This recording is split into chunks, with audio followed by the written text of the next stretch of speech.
All right, let's go ahead and get started. It's 9:32. Welcome everybody to the Utah Lake Commission Technical Committee meeting. It's November 28th. It's the last meeting of the year. Before we get started, I'd like to go around the room and have everyone introduce themselves. Please state your name and the organization you represent. Sarah, we'll start with you. Sarah Sutherland with Central Utah Water. Morgan Schlossner with Forestry Farm State Lands and replacing Ben Starman. Shane Hill, Utah Division of Wildlife Resources, replacing Matt Howard. Can I just ask, did Ben get another job somewhere? So he will be working on the Weaver River, so he's still in the Salt Lake office and he's around, but kind of transitioning. So you're now the Utah Lake representative. Great, good to meet you. Bryce Jackson, Spanish Fork City. Mike Rouse in Utah Water.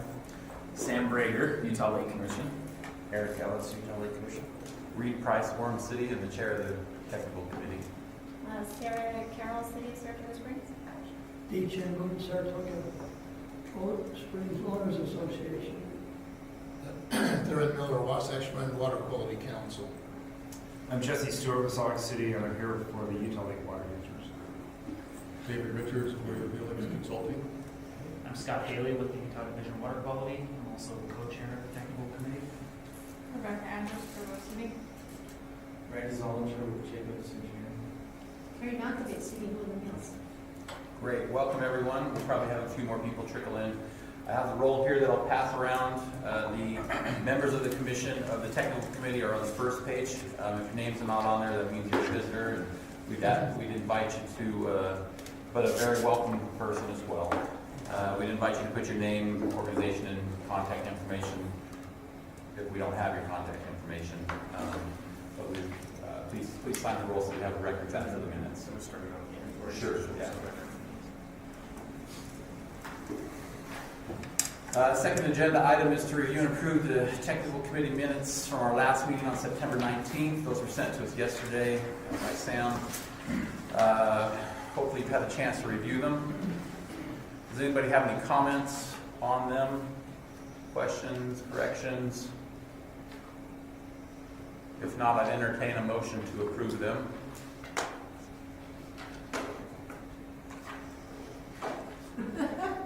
Be a long meeting.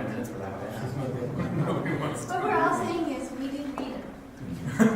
I wasn't When there, that was so I long pause, have that means we didn't read them, sorry. I do have a paper copy or two here if people need to take a look at them to refresh. That said, it would be nice to have them a little earlier if we. Sure. If we could. And that's on me. I had Brent Glass Sullivan actually is the one who reminded me that I forgot. If we could get them a week before, then that gives us a little bit of, any materials, frankly, for this meeting would be nice to have a week before so that we could not have an excuse to say that we didn't have time. If you're more comfortable waiting, we can approve it at the next meeting if nobody wants to approve them. Looks like we're going to wait. Okay, we will wait. Let's just approve them at the next meeting. Will that be all right, Eric? That's just fine. Okay. Turn the time over to Eric now for updates on Utah Lake issues, projects, and priorities. Looks like he's got about 6 bullet points there that he'd like to talk to us about. Okay. Every meeting we always talk about lake level, so just threw it on there. We're just below, or just above, I should say, 5 feet below compromise, so 4.98 feet on average. Oh, 4.9. So it typically comes up a little over the winter months. We're getting some precipitation in the mountains. We'll talk about the concerns with our precipitation this year a little later in the meeting, but we're hoping for lots of precipitation this winter. Our reservoirs across the state look good. Lincoln Beach, last meeting we talked about the Lincoln Beach acquisition by Utah County of Lincoln Point, 17 acres. You will all be getting a survey. We just sent it out to the county for final review, as it's their property and they wanted to be part of that. But we've got a really good survey that will be going out through social media and through our newsletter that everyone will have an opportunity to participate in. And that will be to give suggestions and feedback on what type of enhancements could be completed out there at Lincoln Point to make it a good resource. Right now it's used, especially in the winter, for fishing, as there's the warm springs there on the point that draw the fish in and thus draw the fishermen out. And so it'll be nice to kind of get an idea of what those basic needs are that need to be met in that area. Any questions about the Lincoln Point? Has everybody been out there? Has there been any, before the property was acquired, I'm sure that some ideas were tossed around. Were there any ideas or needs discussed at that point? At that point, the needs that we've been hearing are a restroom that's open. So some sort of restroom may be over closer to that point. There's a nice one down there at the park, but it closes in the winter months.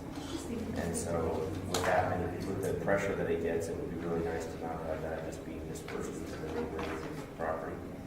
And then an improved road access over to that area, because a lot of the folks that go over there are either disabled or they're just not overly capable of accessing that muddy kind of terrain over to the area. And historically, because it was private, there were citations being issued for trespass, and that hopefully is remedied now since it's no longer private. However, it still is.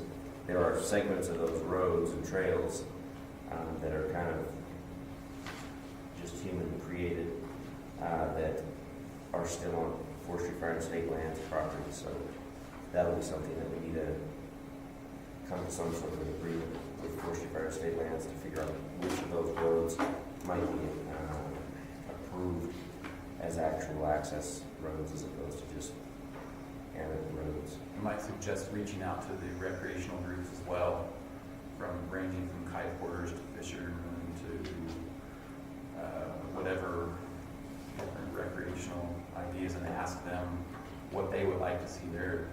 Oh yeah. And letting them know that funding is also an obstacle, but at least you get ideas on paper from those that would most likely use it. Okay.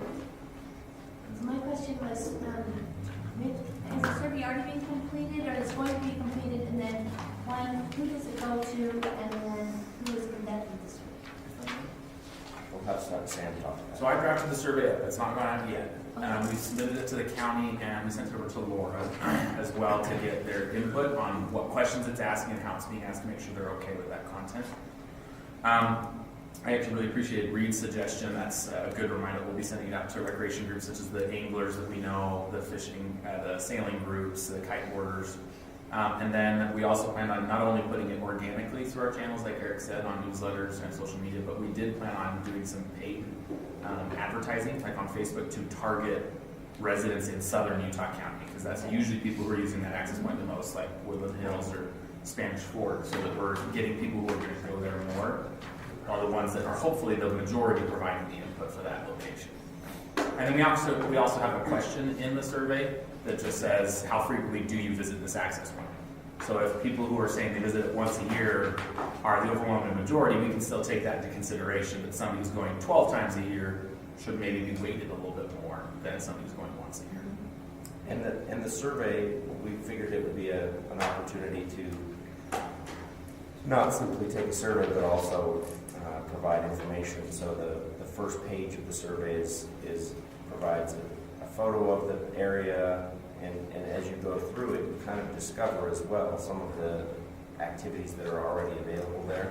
So we were hoping that it would also be a way to sponsor that access point and get more people excited about it. So are we gathering information also to put these people on our potential newsletter for the future and things like that? Yes, ma'am, there's a question for you. Yeah. So, just point of clarification on this, you've got it listed as the Lincoln Beach Property Survey, and just being an engineer, I looked at it and thought you were talking about like a property survey. So, Borders. You know, you might want to. Oh, I think that's just for our reference. Yeah. It's not being called. I'm just saying, make sure you don't call it that, because that's going to confuse. I thought it was people, and listed they're as gonna a be property confused about survey it. also. And I so think the name on the survey I put right now is Lincoln Beach Access Point Expansion or something like that. It's expansion, I remember, is in the title to help people understand that And there's a paragraph explaining we're expanding this park. What would you like to have included in it? Just making sure that That's a great wasn't point. something that we carried out, because like, we don't want to confuse people from the get-go.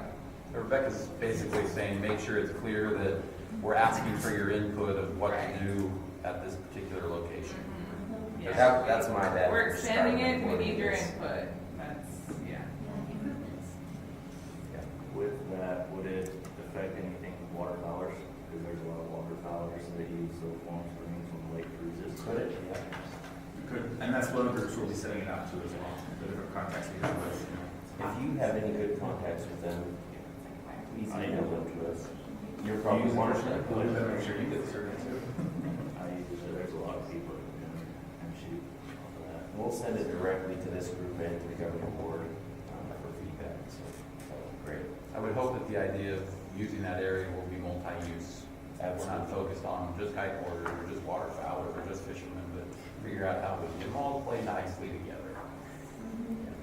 Here, I guess, I assume you guys are aware of the grants that are available from the state for recreation improvements and enhancements and stuff like that. I think they're matching grants, but For sure. it sounds like, at least the note that I got, like 4 million up for grabs this year, and it seems like very few looking for it so far. And we'll plan to take advantage of any of those grants that we can. At this point, I think the goal, rather than to jump into one particular thing, that I know that the outdoor recreation grant is looking for turnkey projects, and we might be a little bit premature. Those are due in February. And so at this point, we'll find out what the public wants, bring it to the county, work with the county on deciding what they're interested in as well. And then I would assume that next year we'll probably be ready to propose some projects for potential grant funding. Okay. The Utah Lake Shoreline Trail progress and planning. This is the project that we're working on with Brendan Stocksdale with the U.S. National Parks has a program called the Rivers, Trails, and Conservation Assistance Program. And we've had lots of meetings over the last 2 months. We're specifically focused right now on the portion between Vineyard and Orem. There's the main project there of just connecting those two trail systems between Orem, right near the Front Runner Station, and the south end of Vineyard. But there's also a portion in the middle called the Waukera Way project. I think we've talked about this a little bit. That project is continuing to progress. The landowner's son technically, has been critical and super helpful in really getting some energy behind this project, has been meeting with local government officials and everyone we can kind of connect them with to get everyone excited about this project.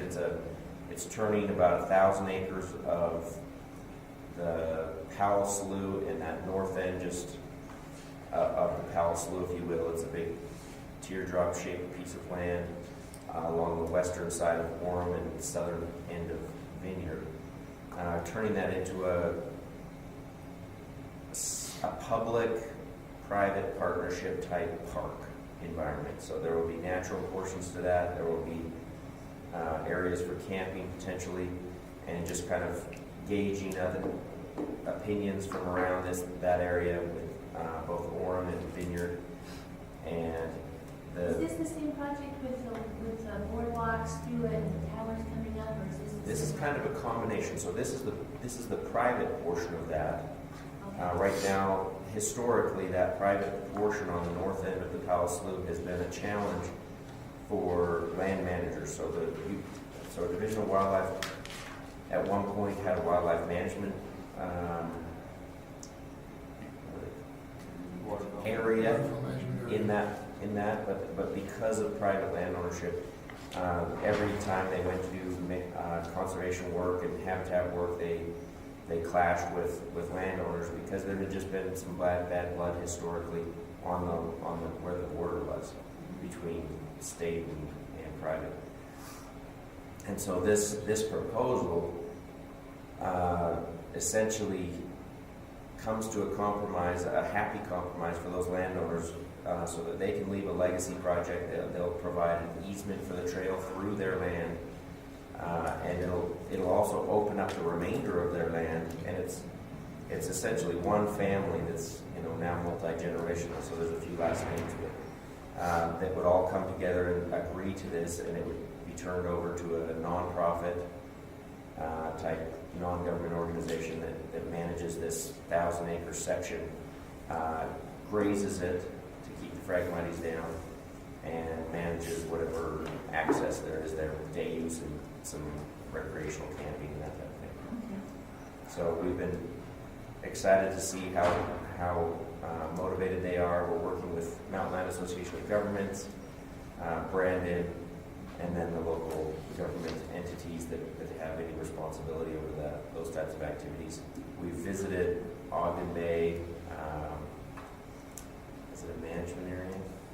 Similar to Farmington Bay, waterfowl management areas up there, where they're doing grazing right now as a management tool for Phragmites, and have seen amazing progress for them, and have taken their playbook and we're using that down here along the shore.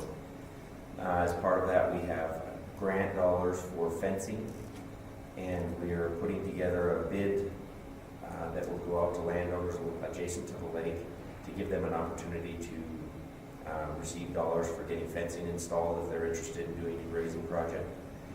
And so it'll be interesting. This will be the first amount of money. We have about $4,000, and it's just T-post and barbed wire, so that goes a long way. Will provide enough for us to do a bit of a pilot with grazing along the shoreline of Utah Lake and see how it goes. Maybe we could learn some lessons down here. It's a bit of a unique environment, so that should happen here shortly over the winter months. I expect that we'll have a fenced area, probably 80 acres to start out, and then be able to move that into more of that Palislu area if it works, or try some other areas a little further down on the southern end of the lake as well. So, any comments on that, Scott? Or? No, I'm just curious, are you working with someone to develop a grazing management plan? 80 acres is a reasonably decent sized pasture. It kind of depends on how many animals you have in there, but you can do some more innovative, modern grazing techniques where you can rotate through and minimize water quality impacts of cows near the lake while still achieving your grazing goals. Yeah, so we had a meeting with the local grazing improvement program coordinator, and they're going to help. They'll draft up a plan. I think that they're more interested in 20,000 acre projects, to be honest, by the sounds of our meeting, but they were willing to put up a plan for them and kind of help them figure out the rest rotation cycle and potentially get some water systems installed so that the cows aren't drawn to just watering in the lake. And I know GIP is involved in projects that are much bigger than that. Yep. Out of Bear Lake, there's a few 100,000 acres that they're working on. Three creeks that we're Oh, yes. as well as around the state that are large and really successful. So it's promising. Oh, it was just along the lines of the manure, because I know, grazing sounds wonderful, but we're dealing with, phosphorus and algae, so then that would contribute to that. It could. So the plan right now is to have, with the land tamers, the marsh masters, those are the new ones, as soon as they're rigged up, the plan will be to go and mow down in that area, essentially for the pathway. So whatever the trail right away will likely be, mow, a wide swath along that area, figure out where the for sure best delineation is for that trail, and then put the fence, the lakeside fence will be on the land side of that trail, so that the cows don't have access to that last little portion out to the lake. And then that portion on the lake side of the trail will have to just be managed using the marsh masters mowing or chemical treatment. So we're hoping to not have to have cows out in the water where we're intentionally grazing. Well, I know, like rain and runoff can still contribute. One of the things that at one of our previous meetings, they were talking about using manure for something, like, remember those details now, for energy? Is that something that maybe can be looked at with grazing? That's a potential. Right now, that plan is being implemented, or they're going through the starting parts. Maybe we should have Randy talk about that, but over in Bateman Farms. Bateman Dairy, Bateman Farms, on the side of farms, Bateman Dairy. Is there? It's a 13,000, 17,000 cow dairy.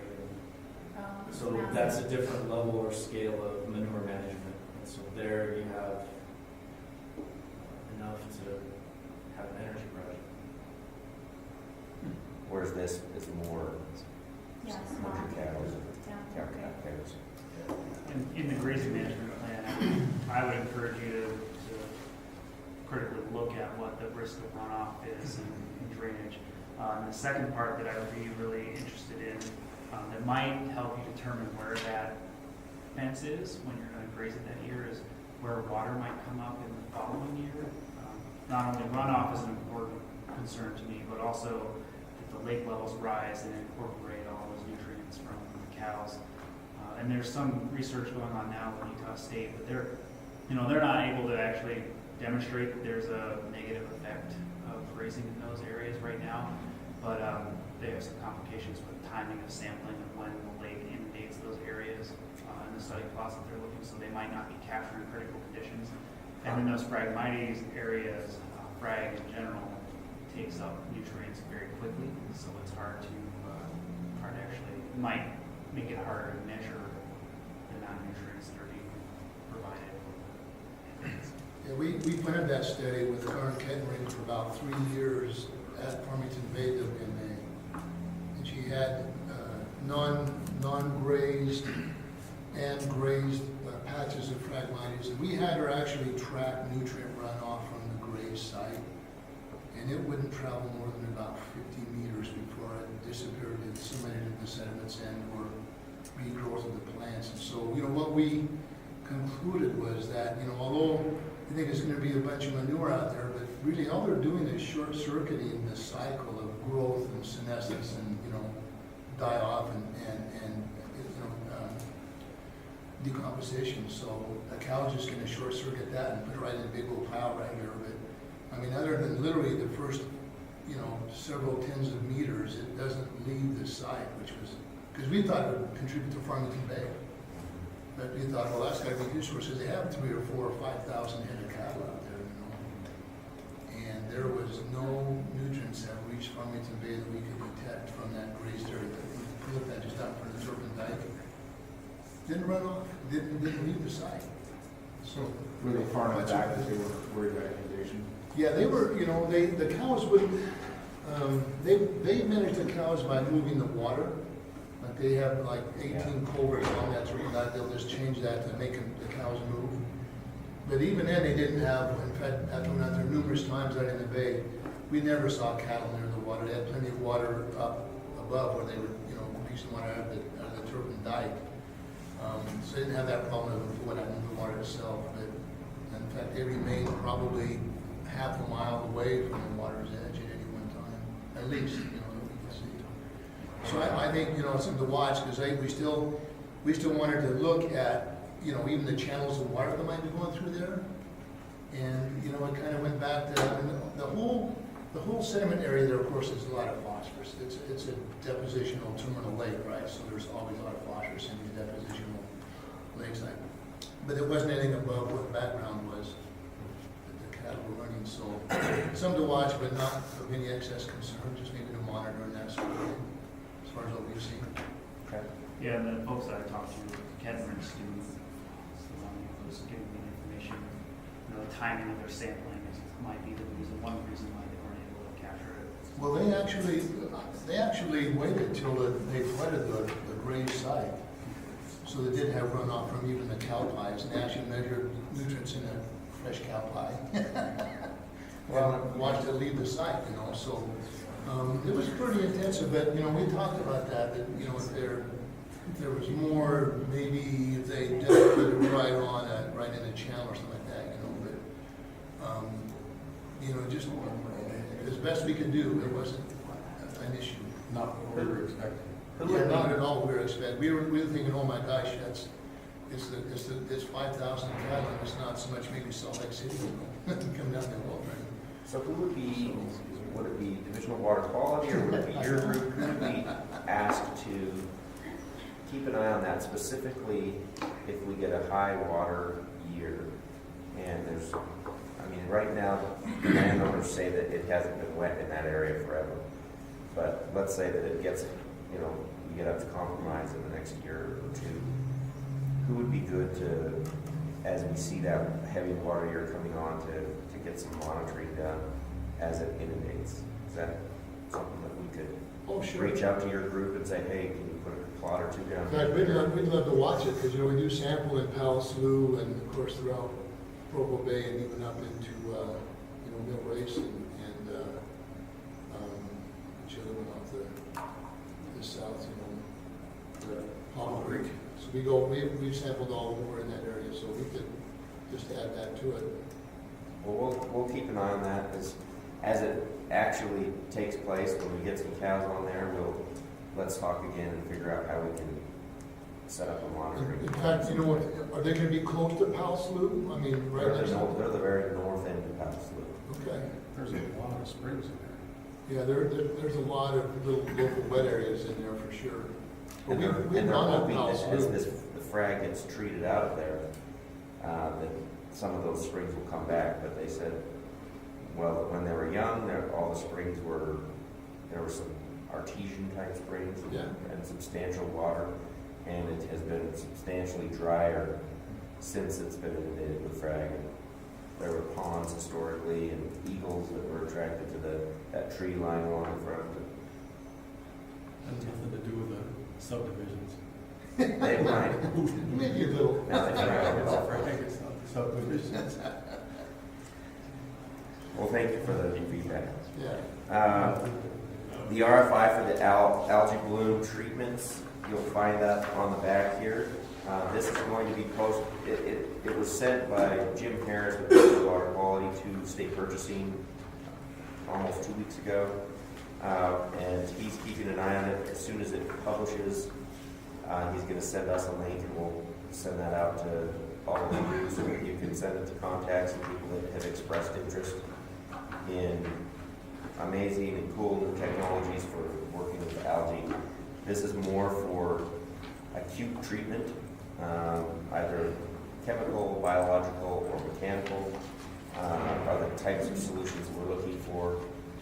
Not necessarily to pursue one today, but to know what's out there and know what, if there's a catastrophic event or something that pushes the needle so that politically there's a will to treat and funding, we would know which would be the route to go. When are you sending this RFI? The RFI went to state purchasing a week and a half, 2 weeks ago, to be published, and we're waiting for them to, maybe they have to work out a couple details on how it gets published, but as soon as that comes out, we will get a link and we'll send that out to this group. And then, yeah, just for the record, this, as a result of it staying at state purchasing for a couple weeks, they may have done some minor editing to this, so this is consider this the draft version, but this is about what the final will look like as well, so. And this came out from the Utah Lake study group, but the commission's going to be the procurement authority. Sort of separate from that.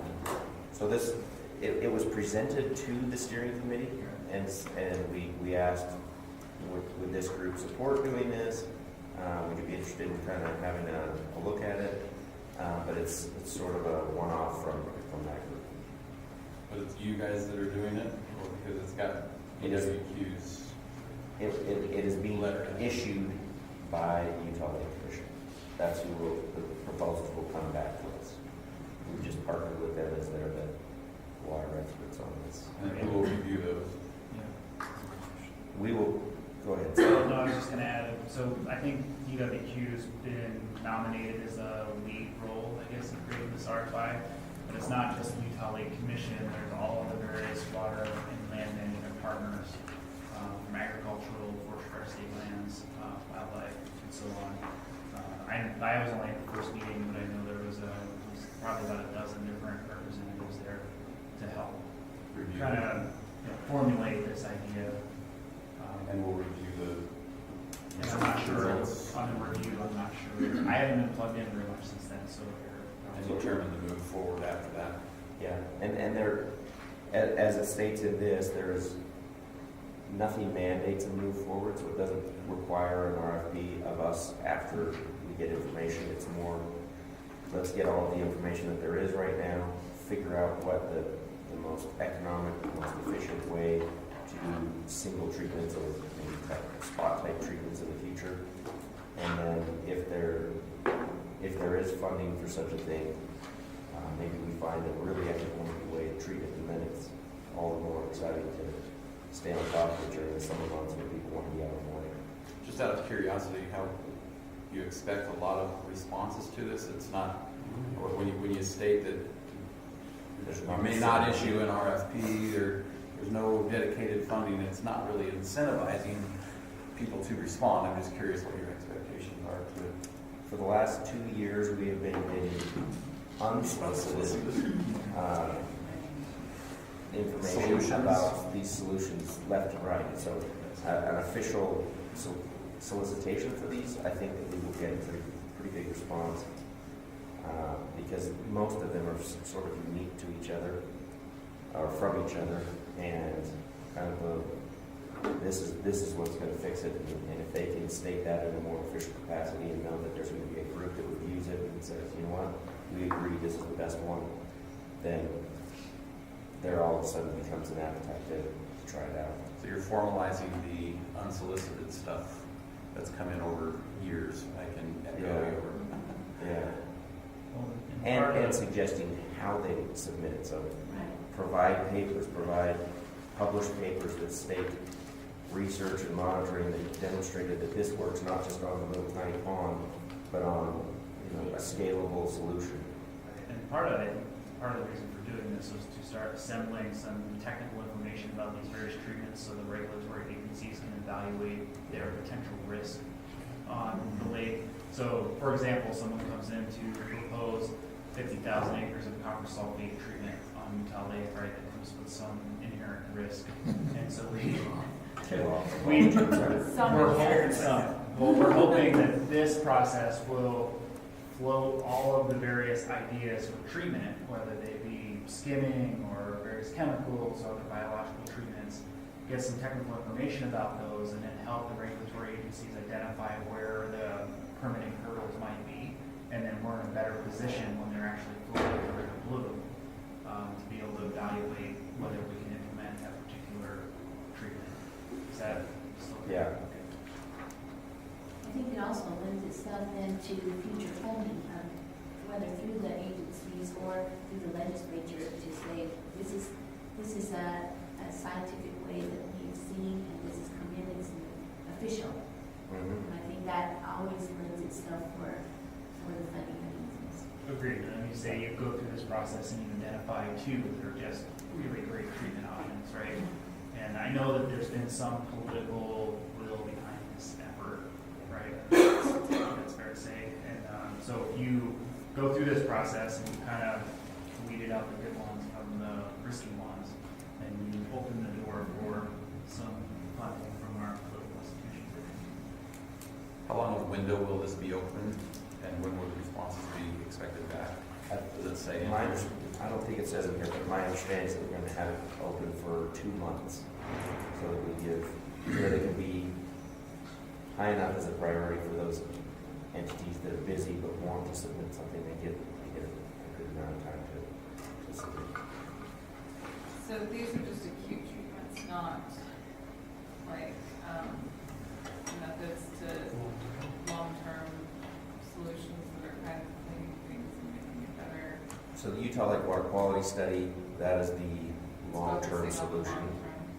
This is, more of an Is acute that part of solution. what's going on with that? Are they coming up Well, I would think, developing a nutrient standard, if it does lead to some kind of nutrient reductions, that would be part of the long-term solution. Well, part of it, but I mean, there's a lot of other things besides nutrients that would, Right, and so the study will look at the nutrient interactions, but also those other covariates that are driving the nutrient regime of the lake, right? So how sediments are affecting things, how carp are affecting nutrients, and so on. So it's all those various pieces that come into the nutrient puzzle will be part of the study. But I think you're right. I mean, there could potentially, the door is open here for someone to submit another long-term component that we're not aware of. something that addresses maybe nutrients at the lake level as opposed to pre-lake. Yeah. I know that some, Yeah, I'm not sure about that, but some of the solutions that have been presented to us are the type that, according to the person proposing it, are long-term solutions for in-lake treatments. So, have we seen any that aren't inlet treatments? no. I think we've seen a dozen or two over the last couple of years. And for the most part, they're all They're in-lake. And there's treatments that are chemical treatments for the algae itself. There's microbial treatments that are for the algae itself and nutrient. And then there's also these I don't know if organic's the right term, but dropping a material that puts a coat on the bed of the lake that locks up nutrient from resuspension. Yeah, phosphate. So, interesting ones. I'm not pitching any of these right now. Simply just stating that they have been proposed. Who's going to review the information? We'll pull it all in, and we'll probably just get a resource review committee of some sort, a group from the steering committee, anyone that's interested, because it won't be an official steering committee action, and then bring in outside agencies that, like U.S. Fish and Wildlife and others that have an interest in the species that need to be protected during such a treatment. Well, I guess to be fair, there have been some watershed type approaches. REI, for example, right, has some things that they're proposing to reduce the amount of nutrients that are potentially put in the lake. So that's one example. With REI is also looking at in-lake solutions as well.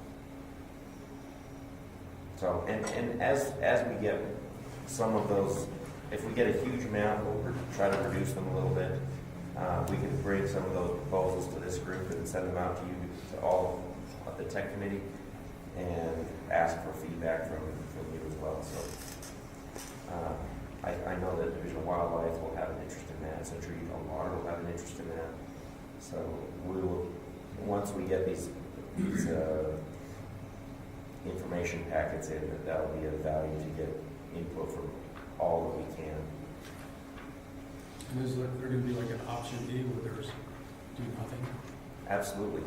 And it's not forcing us to move ahead with anything, and very, very possibly that is the option that we end up with, is that none of them are overly valid for Utah Lake. My suspicion is that it will be, we'll find, the best solution will be more expensive than we could hope to have the funding for. But I don't want to close that door before we explore. Did somebody from USU put an option of harvesting it? Wasn't somebody? Both USU and UVU. Yeah. So, Did they put an option? so Professor Shurtleff at UVU has a barge filtration system. Yes, they want to, we saw, I think, Yeah, okay. read about whatever. There's another one that came out of USU that I wasn't as familiar with, but it sounds a little bit similar.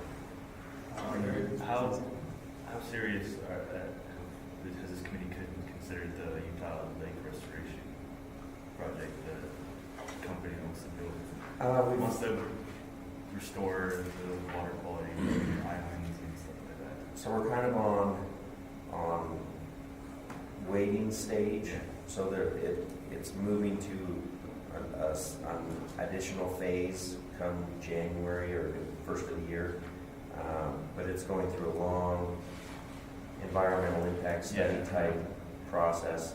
And as that progresses, they report to us and work with us occasionally as progress is made. But it's a pretty slow process, their permit will probably, if they reach the end of their permitting cycle, it'll probably be 3 to 4 years if they're, well, or if they're on top of it. And they are a serious entity about making this happen. So again, as we've had a couple presentations from their group, and as things move ahead, we continue to plan to get additional presentations so that groups that are around this table and others will also have an opportunity to participate, comment, and help kind of guide that. If you'd like, I can email you the big came to the presentation, so I can send you the minutes. Can you send that to all of us? Sure. Yeah, we can send it out again. Is that next phase that you talked about in January, is that the resource committee that's being assembled, or? That's part of it, and then they as the group that has the marching orders from Forestry Tribe State Lands is also, from what I understand, they will be starting their work with the Army Corps of Engineers to kind of get that side of the permitting, the orders from them. And so it'll be kind of the more full-fledged, start doing the research and pulling the information that they need in order to answer all of those questions that have been put in front of them before they can get permitted. A lot of that, just so you know, has been held up as they look for financing on this first stage of the project. So it's a multi-million-dollar permit that they're going to have to come up with funding for, so that held them back a little bit. Just so you know, Marsh Masters, I think that we might have both of them into the county now. I know that one arrived last week, and they started work on getting it rigged up with the mowers. If anyone's interested in seeing that all built, we will have it at our governing board meeting on December 12th. It'll be parked out just so just in the parking lot to the east of the building. So you can jump up on it and take a look and see what the latest and greatest system is for. Take a picture, a little selfie. Yeah. And sign up for a day-long driving event. Do some free labor.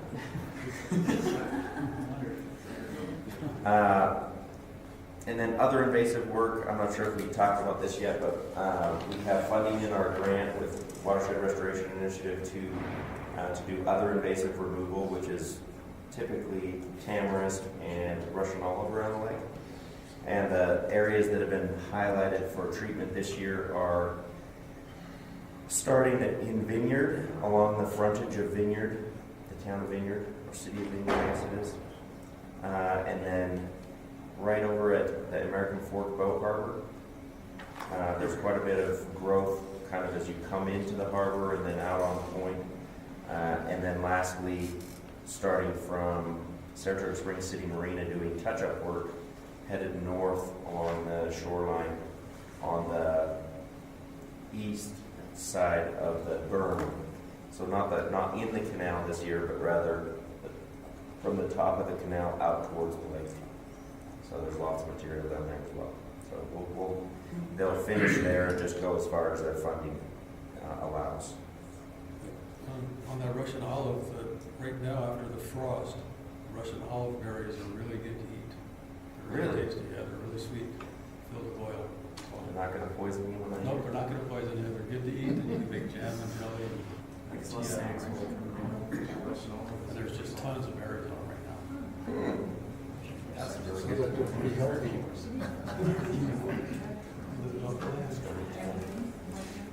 All right, next item on the agenda is Scott's going to give us a presentation about the water quality study in the steering committee. So how much time do you need, Scott? Well, I don't have a presentation, just a couple minute update. Just discussion? Okay. Yeah, so over the last couple of months, the bulk of our work has been to develop a scope of work and select a contractor to support the science panel, so to do the heavy lifting analytically for our science panel as we kick off our study. So we've put the scope of work out back in September.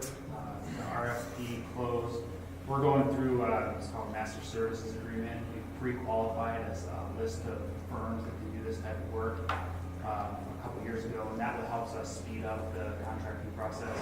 So we went through that, put the scope of work out to those pre-qualified folks, received some bids, and then just last week, Eric was on part of the evaluation committee, worked with our independent members of the science panel to select a contractor, and then I got word as of last night, the award is done, and now we're working to finalize the work plan. So next couple of days or so, I'm going to have a kickoff call with the firm that was selected, Tetra Tech. Tetra Tech? Yeah, so they're a national, international firm. They have a water resources office or multiple offices, Atlanta, Cleveland, Virginia, and San Diego, Pasadena, Hawaii. They have a water resource office there. Okay. So we're going to bring those folks on board, and then we're gearing up. I'm not sure of the timing, but we've scheduled a call with our science panel for the 5th of December at 12 o'clock to introduce the contractor to the panel and start working on developing the work plan, which will closely follow the scope of work that we put out. Timing somewhat up in the air, given that it's less than a week away, and we need to take care of some paperwork, talking with those folks and seeing their availability and such. So we'll make a determination here in the next day or so whether that call will happen. If not, we'll reschedule. And then we are planning, or we have a steering committee meeting scheduled for the 11th from 9 to 12. It's at the Central Utah Water Conservancy Treatment Plant up on the hill in Orem. It's kind of more of an update meeting, talk about public engagement plan that's been on development for a while, update on technical consultant, and a couple other outstanding items that they've been working on. So we don't yet have an agenda developed. That's probably it. Out of curiosity, has anybody on the technical committee or public been involved in the steering committee and science panel? Any comments about how you see things going? I appreciate the updates we get, so thank you for sending those. And I try to put a notice out of meetings a week in advance or so. If you aren't, I know I've gotten some messages from you all to get on the mailing list. If you're not on it, let me know. Try to get those out in advance. Some of them recently have been a little more short notice, but try to give at least a week notice for folks. And then we try to develop a long-term schedule, but we currently don't have a long-term schedule even where we're at and bring consultant board and such. So I'm on the steering committee. I think it's not as fast as I can really like, but that's just part of the mechanism of working with the science panel that are trying to get through procurement and all those sorts of things. But I think it's got a good trajectory right now. And I think getting Tetra Tech on board and getting the science panel engaged will really speed things up. Yeah, I think there's a little bit more work than I anticipated. You asked me a year ago to get things set up and the ball rolling. But it does seem like it will go faster now that we're at this point. And I know we've asked a lot of the steering committee over the last year or so. So hopefully we can get into that more technical phase, working more closely and more often with the science panel and give the steering committee a little bit of a break. Hopefully things will pick up. And Darren's on the science panel, so probably offer you a perspective there. Or not. I could. Let's hear it. Well, I think I echo what Jesse said. I guess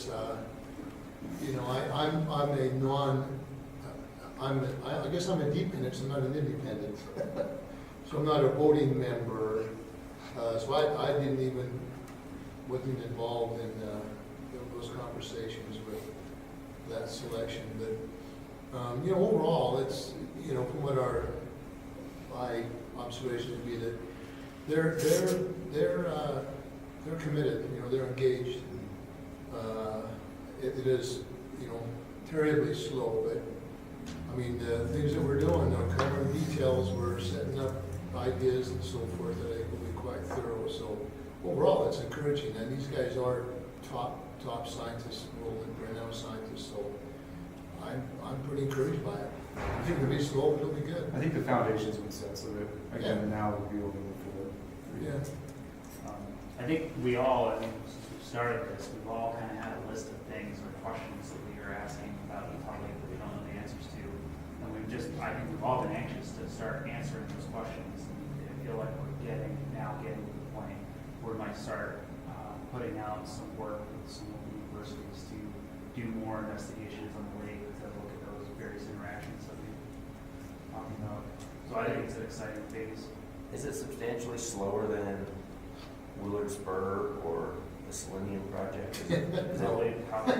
So this is just something that's It's not the same pace. It's It part just of the takes process. time. It It's feels part of the slow process. because of my level of anxiety. No, I was on both those science panels, and this is just deja vu. okay. It's just the way it goes. But I think to engage these scientists and give them the time they need, because they're all busy anyway with their own work, that's just the way it goes. Because they're going to get paid a little stipend, I guess, it will, really be a bit more than travel. So it's all kind of, charitable kind of stuff for us. So it's cool. I mean, there's some smart guys on there and had some good discussions. Okay, well, it sounds like it's moving forward, and sounds like the opposing views are getting along as they're moving forward and trying to figure out what should be done. Yeah. Surprisingly, there hasn't been any real opposing views on things, I don't really think that'll change a lot. And I'm encouraged by the discussions that we're all, like what we've engaged in as our group, that's also, in some ways, we're leading the way because we're doing a lot of sediment work right now with Greg Cronin at BYU, that's going to inform the science panel. And I'm not going to just be a facilitator or a synergism where we can't do all the stuff we'd like to do, but it might feed the foundation for doing more intensive stuff as we move forward. Or what we all hope for is that we would share projects, that okay, if we can come together with how the data is collected and how it's going to be used, that sort of thing, we can actually share funds with that, and that's, I think, everybody's goal as well. So it's encouraging, yeah. All right, looks like Mike's not here. Looks like he's got a technical committee meeting. He was probably hoping that we could have met on Thanksgiving. Yeah. So that he could be here. Do you have an update, just a brief update? Just, the only update is just a reminder that the full-fledged contract comes to a close here shortly as they switch to maintenance mode. And that maintenance mode, as we talked about last time, is about 1 million pounds of carbon per year, is what they will shoot for going forward. And the last time we spoke, they expected the funding on the full-fledged contract to come to a close probably in February of this coming year. And then they switched to that lower expectation, and where the Loy Industries will likely pull a few of their boats off the lake and send them elsewhere, and they'll continue fishing at just a reduced level moving forward. And then can I give one roundtable thing? So I referenced this earlier. So the Watershed Restoration Initiative, we met yesterday with a few in the group here. They're facing some pretty big issues here in Utah County with the fire from last year or this summer. This fall. Carrie is mildly aware of this fire as it reached her back door. But this is not something that's over. We'd like to think that, oh, thank heavens they got the fire out. But when we looked at the map, they modeled out the high intensity burn, medium intensity, low intensity, and it's a massive area and will create some fairly substantial issues moving forward for the watershed that's coming down into Utah Lake. We've all of the cities involved have put in their EWT request for the watershed protection and through the NRCS, and we had on-site on-site meetings this week where we were evaluating what the projects were, what can happen, what the mitigation efforts are going to be to protect our watershed. And it's a lengthy process, like all committees, right? And so as a city, although we're not responsible for the damage that occurred, we are responsible for 25% of whatever the cost of the project is. Unfortunately, we have to put in the project, they have to approve it, then they have to approve funding, then it goes to the contractor, then we determine if that project, if we can afford that project after all. And so it's a very lengthy process that we're going through at this point with that. But yeah, there's a lot of downstream issues that come from the fire on the mountain and how that then can translate into the water as it flows down. And as a in addition to debris flow. a small positive note on that, Division of Wildlife has already flown on seed for close to 20,000 acres, and they're just finishing that up right now. What's that? It's in the process. In the process. In the process. But that'll be done before the winter's over, right? And that's only part of the land is going to be reseeded. Some of it will just be natural reseeding. Yeah, upper high mountain areas regrow really quickly, and so they're focusing kind of going up moderate. Where they focus. Depending on slope. And that's a tiny percentage.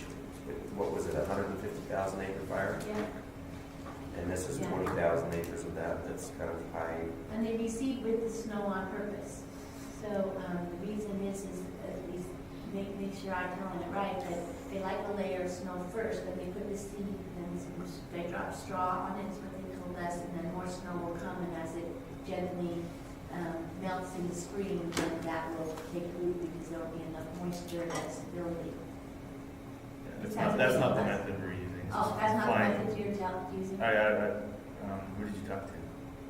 That might be one of the other seeding Yeah, efforts. there's a lot We're of just different flying it directly agencies on. involved, depending on which agency you talk to, depending on what their funding stream is, and then how much seed they have left, because it's the end of the season, so some of them did not have seed. Are they planning on? So what are you doing? Are they planning on raking the forest floor? No. Other than just flying it on, Dropping it? we just do on our properties we do chainings, Okay. and that kind of creates seed places where the seed can germinate. It's kind of similar mulching. Yeah, because it's kind of like a patchwork up there too, and so they told us that there's about 18 to 24 inches of ash in most of the places that was burned, so and there's a long way to get down to the actual soil, but there are other places then that, that it's still not burned, so where they're hoping that that seed potential will go. So there's a lot of things happening ongoing. So we'll be looking at that. This year I'll be the chair of the Watershed Restoration Initiative for the Central Region, and so we'll be attempting to prioritize a little bit those projects that are going to be restoring the watershed above us, as well as the typical projects that kind of happen down around the valley. All right. Nearing the end of our agenda, time for any comments or updates from committee members and the public. So we'll just, as we typically do, just go around the room and offer everybody an opportunity to give us any updates or have any questions that we might be able to help with. So Sarah, start with you. Sullivan? As far other than what Eric just brought up, my colleague has started taking comments on creating a waterfowl management area in Provo Bay. But after we read that, I've got to follow up from Robbie on that. and after that, considering other areas, it's just in the planning process of making some more waterfowl hunting access. Also, closer to Provo, Goshen Bay, Benjamin Slough, and other places brought up. So there's a possibility to do a waterfowl management area in Provo Bay, but right now, pending the Arches group proposal, they're willing to work with them, but Division of Wildlife sees some easier paths moving forward down in the Goshen Bay on some bigger projects, so those will kind of be the priority right now. And then maybe revisit the Provo Bay area that's kind of a good location, but it's going to possibly see some pressure from development and other things. So that'll be held off for now. So are they looking at the airport? Yeah, they're considering that and where they're putting it. And yet another reason why they're They're going in to contact. hold off. Yes, we've got some major concerns with encouraging waterfowl. Yeah. Adjacent to the airport. Yeah, it's maybe just considered, and they're made in contact with. Of course. So I've kind of got a follow-up question, and Provo will have to answer that. With the reconstruction or the new construction of the wastewater plant stuff, moving that source of water that discharges into Provo Bay, how's that going to affect all of the stuff? So we haven't determined if we're moving it or not yet. There are still two sites that are potential sites. One is near the airport, and the other is the existing site. And so we're not, we haven't fully figured that out where we're going to put it. We have got our program manager selected now, and we're going to get the design team within the next month or so, and so we'll be, on top of that. The design RFQ deadline is on the 4th of December, so we'll be shortlisting them and doing interviews early January and getting the team on board, and then the first priorities of that team are to determine site and process. And then didn't I see also that you're trying to do more of a aquifer recharge with your effluent instead of discharging to the lakes? Yes. And that could have some. Also, effect yes. potentially. Although much of that could be some of the future use, not necessarily the current amount of flow. It really depends on how we do this, and all of that's going to be vetted out in the process discussion. There's also been some discussion of readjusting some of our flows through like the mill race in Provo River and bringing flows down to Provo Bay that way. So we've had some discussion on lots of things, but all of these are somewhat conceptual at this point, so we'll keep working on them. All right, let's continue around the room, I think. I have nothing. No. Sarah? Lee? I've had, excuse me, I have a couple. Some of our association members that live right on the water have a desire to clear the phragmites from their backyard into the water. And want me to ask if they could go ahead and do that. But I guess the marsh masters are just carried outside the old canal, not inside. Well, not necessarily. What we were referring to, the other invasive work is more chainsaw crews that are taking out the heavier vegetation. If there's an area that's just inundated with phragmites in the canal that they could access without other problems, I don't think that they're going to have a problem with getting in there and mowing where it's just frag. I think that the first priority is to get rid of the heavier vegetation so that would be a place they could access. So probably I should recommend that they hold off until that's been done and see what's left. Yeah, and mostly that would be a good recommendation because I don't think that Forestry Fire and State Lands allows landowners to treat or smash all the way out to the lake. They can work on their own property, but beyond their own property requires a right of entry. Yeah, we do have a process, so if you want to send me an email, I can send you a link to all of that, but we do have actually a process for private landowners to do that. But it doesn't involve themselves, right? No, It so you requires actually us- have to hire a certified arborist that we approve to be able to do so, just because we have specific treatments that we use on the water. Good, thank you. I was reading the request for information treatment for mitigating cyanobacteria. I was curious, so I went on the internet, did a Google search using the search cyanobacteria blooms control our victims. And we got back over 1,000 articles. And they're online and you can access them and send for them for the whole article. Mostly abstracts were available. And so that's going to take a lot of research.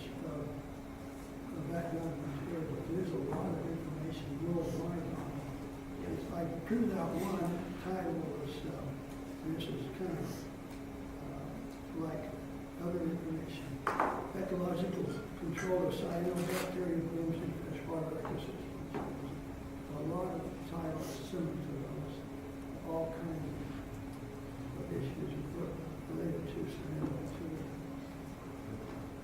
So I'd be glad to help. If needed on the literature sites and stuff. But just one more comment. I had a smile when I heard the company mention Tetra Tech. I worked with them in Alaska and California quite a few years ago. Excellent club. They were good clubs. Awesome. Very good job. Okay. Thanks, Dee. Darren, have anything? Maybe just a quick, we're continuing to do our monitoring for all the inflows, the major ones anyway, tributaries and POTWs. I mentioned we have a fairly substantial sediment study going on now with BYU with Red Carling. And then Dr. Richards here is helping us still continue with the ecological monitoring. So to keep moving on with what funds we have, we commit everything we have plus some. We're in the red this year a little bit because we're trying to do more than we have the resources for. But we're actively engaged in all aspects of that research. Great. Yeah, I work a little bit on Provo Bay, and it seems like we need to do a little more ecological research on it and protecting what valuable ecological resource Provo Bay is. We're talking about waterfowl management. I don't know if there's really a need for managing the ducks and the waterfowl out there. That's one of the best places around for waterfowl, the wetlands, the shorebirds, the avocets, the ibis, the stilts and all that. Love to use that when the water levels are low. Of course, the airports is a big problem with the waterfowl there because of the hazards, of course. But I think I would like to see this technical committee do a little bit more research or consideration for protecting Provo Bay instead of trying to develop it or just get rid of the waterfowl or whatever we want to do with it. So it seems like we're a little bit more pro-development than we are protecting Provo Bay. Okay. Scott. Rebecca. So, just a comment and question. So on the rate at which the steering committee and science panel and everybody's doing everything, I'm actually thinking it's about what I thought it was. And this is why it's super important that regulations relating to this study, as we put in the document, are not going to be enacted until after 2030 because it's going to take some time to get the information, to process it, and then to really look at what we need to do with it. And so, 2030 might even be a little bit, fast, considering what cities have to do to then enact stuff because we may not know in enough time to get things into play. So just wanted to kind of bring that up. And then the other question is, there's the $500,000 from the state legislature that I don't know when and how we're going to decide how that's going to be used, what that process is. And I know there's a lot of things still being figured out by the science panel and steering committee and stuff, but I guess whenever that's ready, to kind of start talking about what we feel as the Utah Lake Commission is the best, to recommend to the governing board, and so forth. I think we need to just keep that on the radar. For sure. And your prior comment is is spelled out very clearly in the documentation, no sooner than 2030, Yes. implementation take place. Yeah, we made sure that was a thing, but I'm just saying that might still be a little bit aggressive, just considering, you know, and then we may just need to revisit that at some point in time. Yeah, if the process becomes belabored and longer, then I think it's natural that that date would be extended, but it's Yeah. good to recognize now. That's, Carrie? I didn't know what we're working on our watershed protection plans right now. Okay. We appreciate your attendance today. There's a note on the agenda that our next meeting is scheduled for January 16th at 9:30. We'll be back at the Utah Lake State Park. There's also a note at the bottom that shows that we'll be meeting on January 16th, March 20th, May 15th, and June 17th next year. So with that, we'll stand adjourned. Thank you for your attendance.